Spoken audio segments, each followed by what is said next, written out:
Okay, so we're back with Tre'von and Helen. I don't know what's happening up in here today. We gotta say some serious prayer. We're facing a lot of resistance today, bro. We just want to let y'all know that. Oh my gosh, I have never experienced this ever. But we're gonna make it. I think it's the supermoon that's happening tonight. It's building up. Stop. We gotta align these stars. We have to. We have to. Now, let's go back to the film, all right? What appealed to you about this film? What appealed to me about this film was how it captures a part of the millennial generation that is interested in being reconnected with its origin in the context of ancient history and in the context of the self beyond, the planet Earth itself, but down into the spiritual roots. And I think, the title itself, Ori Inu, with inner head, and just thinking about that concept and what that means for me, just once Chelsea explained it, it was like, the reality is everything we see and perceive is a result of photons that are amplified and send signals to the brain. Yeah. An upside down image that we see in the back of our brain. I mean, the fact that that's actually how we see is profound. So, Yeah. Ori Inu, inner head, like just going into that by itself. And then the second half of the word, insert yourself. I mean, that's like why we're here. I think everyone's here to find who they truly are, to know who they truly are.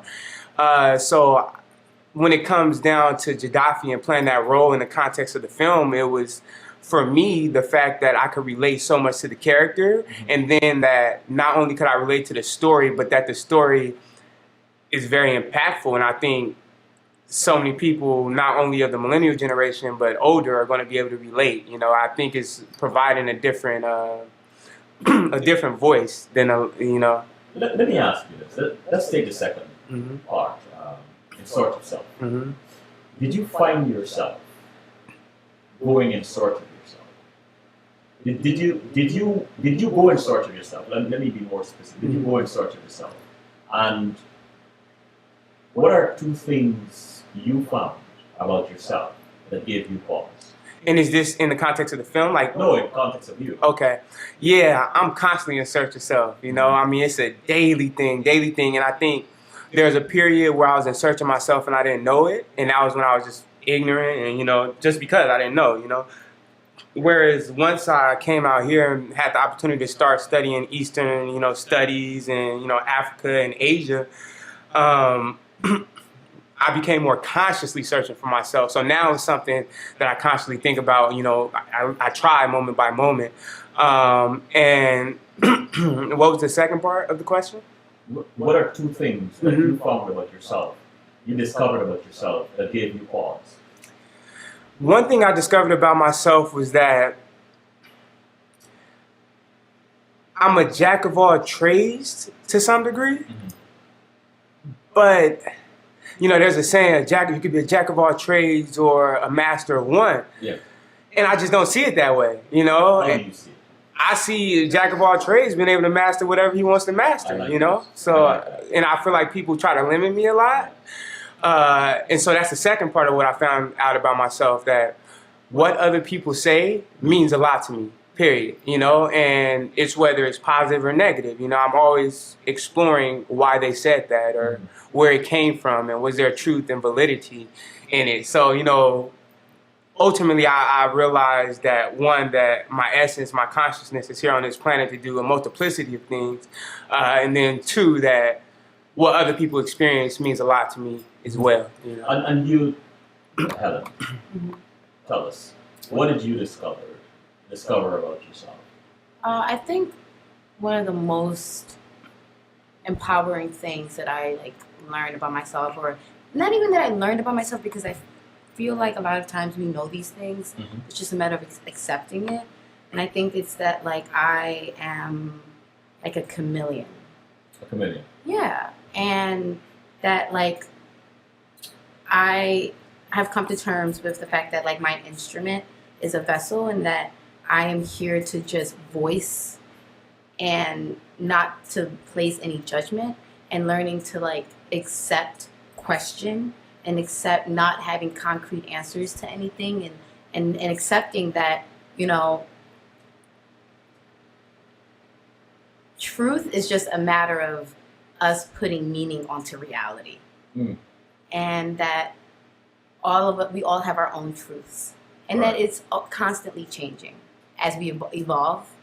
And I'm very comfortable in accepting the fact that, like, you know, I am always shifting. And I think it's what's important about, you know, Natalia is that, you know, the reason how her story becomes universal is that, you know, she's a girl who is Black, but then she has this other part of her identity, her culture, that she is allowing herself to embrace, that she's allowing herself to get reacquainted with.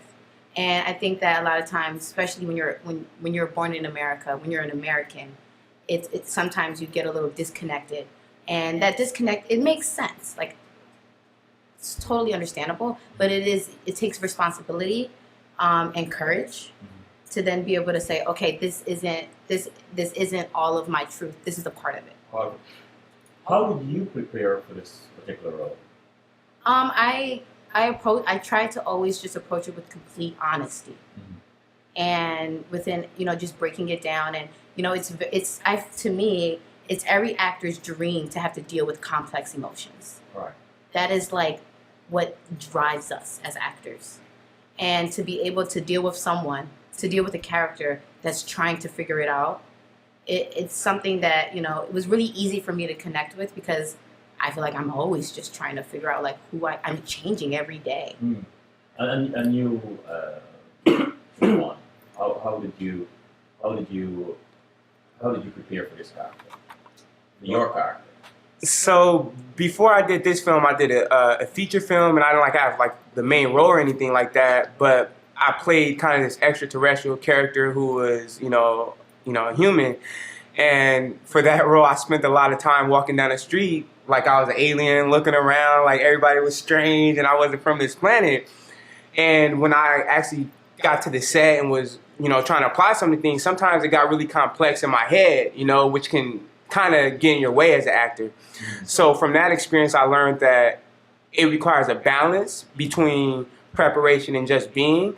And this time I wanted to stress the just being part. So when I came to preparation, I ultimately thought about the similarities that that Gaddafi and I had. Then I thought about his age, and he was 1 year younger than me. So I was like, well, that's pretty much me. I just turned 23 and he's 22. So, I mean, I don't really have to pretend like I'm younger or older. So that made it a little bit easier just to get in the character because we're so similar already. So ultimately for me, it was a matter of being comfortable with myself and being able to include myself in Gaddafi's story fully. So it was really subtle, I think, what I had to do to prep for this character, but I really, really enjoyed it. So, yeah. How was Chelsea as a director? Oh, it was so much fun. It's like working with your friend, which was nice. And it's really empowering to work with like another Black woman, you know, and young. She's so young. And it's nice because she's my peer, she's my friend, but then she's also my director. And I think she did a really good job at, you know, blending all of those roles into one and not, you know, putting on director hat when necessary, because it was always still Chelsea, which I take pleasure in working with, because then I feel like I'm in a room of collaborators rather than like director actor, if that makes sense. Yes. It was like we are working together to create this picture. We're working together to tell this story. Tell me what you need from me to make you understand what we need to see together. Were there ever a time when, and this goes to you, Tre'von, whilst acting, when the direction, there was some conflict between how you think it should be played and the direction you were asked to go? Yeah, there's a scene in Harlem when we were on the street, remember? The first scene. When we were walking. Well, when we were walking, the one we did the first day. My character has this line where he's like, yeah, sante wa. Yeah. And so we did several takes for me to get that right, you know, in a level of comfort where I wasn't like obviously acting or trying to be someone I wasn't or anything like that. And it was pretty much just me being like, well, Chelsea, I'm not like, I don't know. I just don't feel like Gaddafi would do it that way. You know, I feel like he would, I don't know, it'd be more like that way. So it was really subtle and simple, but it was just a conversation we had, and we both were like, all right, yeah, we can try it this way, you know, and then it was fine. So It's nice when the director trusts you, Okay.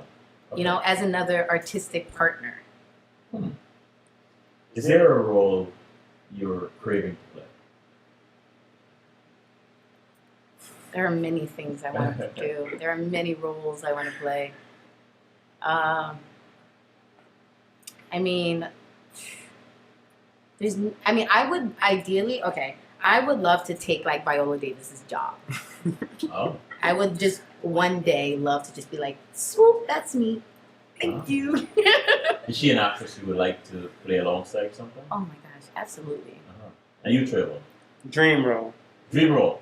Dream role for me, I don't have like a specific character in mind, but a genre would be, you know, kind of sci-fi fantasy. I'm like really into that. So, I mean, I guess, I don't know, I feel like Will Smith has done a fair amount of those type of films that have a nice balance between science fiction or fantasy and drama.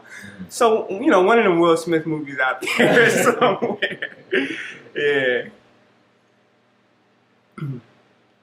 Oh, Go ahead. no, I was gonna say, or I would take Jared Leto's role in the movie Mr. Nobody. It's a really good movie. Yeah. What type of genre would do you believe would be most challenging for you? Murder, action, crime, Classics. love, classics. Yeah. Ah. It's hard for me to accept Black people in a lot of these classics. Why is that? Because I think there's just not enough representation of them in Oh. it, you know? So, like, I don't know, seeing, maybe this is a little biased, but, like, if I saw, like, Romeo and Juliet and I see it on film and I see a Black actor playing Romeo, I will automatically be like, wait, this is a little...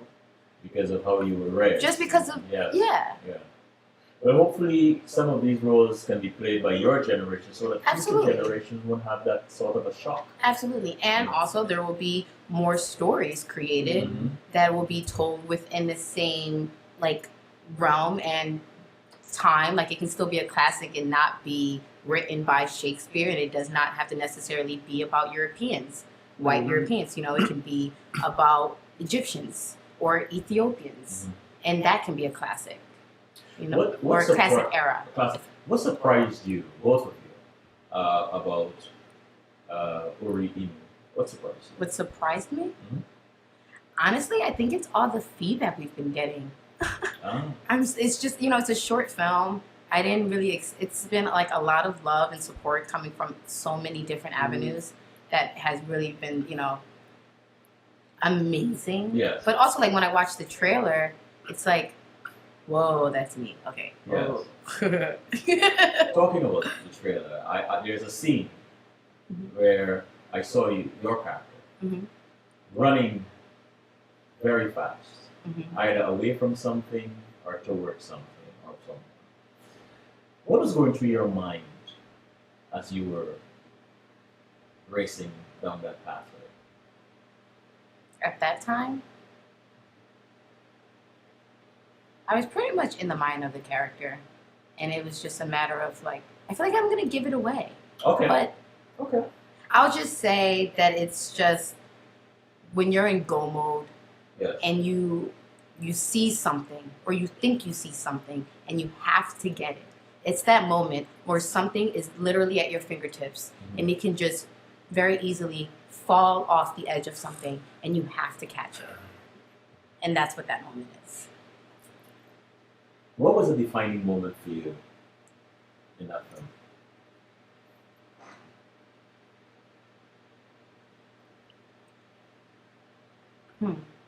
There are many. One of the first ones would have to be this. There's a scene where I am genuinely terrified. Terrified. Of what? I also don't want to give You away. don't want to give that. That's fine. You will see when you see it. You'll know, and you'll be like, "Oh, this is the moment." And actually made I had goosebumps all over even in the rehearsals, which was like interesting. And you know, there is a magical element to the film, and I'm personally not one to really believe in like, this is just me, like I don't believe in like magic and things like that, but I did have like an out of body experience, and it was very strange. Wow. Yeah, it's very powerful. Chelsea, your peer, Mm-hmm.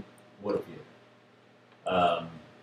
has gone through many takes of the script. Right? By the time shooting begins, you guys are closer. You guys are really connected and feeling each other. What is it about Chelsea that that encourages you? What is it about Chelsea that make you feel, or how does she make you feel as an actor? Chelsea is such a like her energy is just so motivating and powerful. Like I always would say, like she is like the female Kanye of filmmakers. Chelsea. Yes, in the sense where she just has so much confidence, and when she speaks, it's just like that has to be right. Yeah. It's just like yes. She's like, you can do this. Just do it. And I'm like, yes, I can. Okay. Like there's a scene when I fall back into the water. Yeah. And we did that in one take. When I tell you that I was freaking out because I couldn't get the dress wet more than once.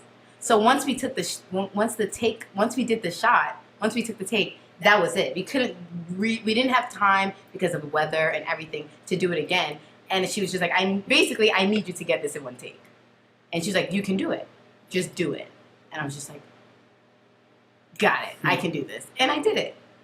And I think that she's just a very empowering woman. I'm really excited for everything she has to offer. Mm-hmm. And she's using her platform to showcase darker women, which is very important in our industry. Yes, I like that. I like that a lot. Tre'von, you, what is it about Chelsea that encourages you, that inspires you? She's wise. And I say wisdom not in the cliche, you know, old person that just telling me wise stuff. I mean that she knows strategy, you know, she knows what she's doing. And at the end of the day, everyone she chose to work with, she chose them because she believed in them. And she believed that they were the perfect people for the project she was trying to create. So for me, I mean, she embodies so much of, you know, the divine feminine when it comes to, you know, power within the woman and what that means. Like there were so many times on set where, especially in Trinidad, where she would like have her like Napoleon pants on, you know, and like her sports bra or whatever, just be standing there with her like long braids. And I'm like, yo, she literally looks like a goddess right now. Like she literally looks like the embodiment of power in women. So for me, I would just see her all the time as that, you know, and then her patience, her level of patience and understanding. I mean, so I just think she has a very fine balance between strength and structure, which is very necessary in film, and then empathy and fluidity, because even through creating the film, there were so many moments where we were at ease in the midst of stress and complexities and struggle. So, I mean, I don't know if I've ever been on a film set as comfortable as I was working with Chelsea, and I mean, that says a lot. So, she's young, you know? You know, I had her here, and I wish you were here to ask her this question